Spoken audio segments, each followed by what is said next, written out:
अस्सलाम वालेकुम। Welcome to the KT kitchen corner. कैसे हैं आप सब? उम्मीद है सब ठीक होंगे। मैं आज आपके लिए लेके आई हूँ मेथी वाला पराठा। इसमें हम ये चीज़ें ऐड करेंगे। मैंने लिया है 3 कप तकरीबन गंदम का आटा, प्योर गंदम का, और कोई इसमें मैदा वगैरह शामिल नहीं किया।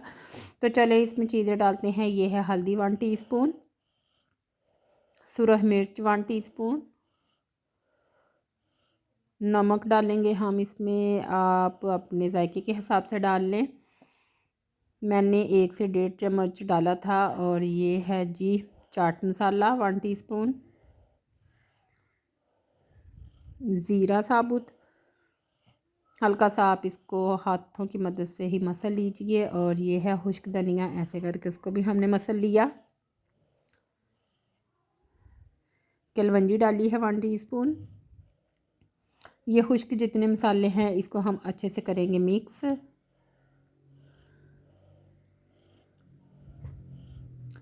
और उसके बाद हम इसमें ऐड करेंगे ऑयल 2 से 3 टेबलस्पून। और फिर हम इसमें डालेंगे मेथे। इनको हमने क्या, एक तो मेथी होती है जो हम आलू मेथी का सालन बनाते हैं या गोश्त में डालते हैं, ये है मेथे। ये उससे थोड़े डिफरेंट होते हैं। ये रोटियों में बहुत मज़े के लगते हैं, इसके पराठे बहुत अच्छे बनते हैं। तो ये है जी सब्ज़ मिर्च, सब्ज़ धनिया। और उसके बाद मैंने इसमें डाली थी वो ग्रीन अनियन नहीं होता जो स्प्रिंग, वो। और थोड़ी सी अजवाइन 1 चुटकी, और 1/2 टीस्पून इसमें मैंने बेकिंग पाउडर डाला है।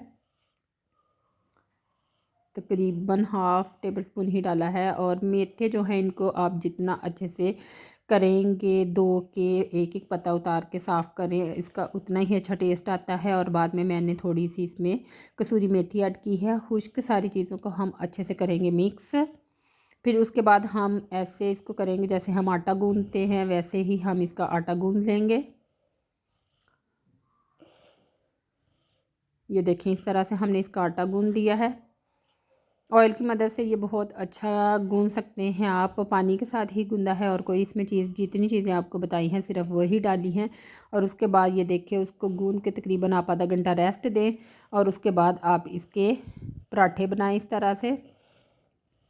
ये देखें, माशाल्लाह से ये पराठा इतना अच्छा और इतना खस्ता और इतना नरम बना था, बिल्कुल ही पता ही नहीं चल रहा, मुंह में घुल रहा था। आप इसको ज़रूर ट्राई करें। ये भी सर्दियों की एक बहुत अच्छी सौगात है।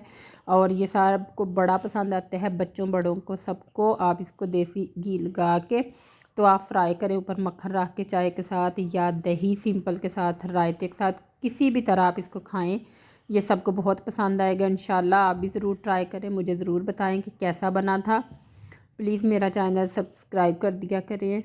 और जो वीडियो मैं आपके लिए लेके आती हूँ उसको लाइक करके मुझे बता दिया करें कमेंट में कि कैसा लगा आपको सारा कुछ, और मेरी रेसिपीज़ कैसे आप तक पहुँच रही हैं, आपको पसंद भी आ रही हैं या नहीं आ रही। आप लोग भी जैसे जैसे पराठे बनाते हो मेथी वाला या मेथे वाला, तो प्लीज़ आप भी मुझे ज़रूर बताएं। तो मैं भी इंशाल्लाह आपके पराठे ज़रूर ट्राई करूँगी। आप भी मेरी रेसिपी ज़रूर ट्राई करें। ये देखिए, इस तरह से इसके ऊपर जितना चाहे आप मक्खन रख के खा सकते हैं। ये अच्छा भी मक्खन के साथ ही लगता है। हम सबको तो बहुत पसंद आया था। ये तकरीबन आप रोज़ाना भी खाएं तो इससे आपको कोई मुश्किल पेश नहीं आती। मेरी वीडियो ज़रूर लाइक करें, मुझे दुआओं में याद रखें, अपना ख्याल रखें। अल्लाह हाफिज़।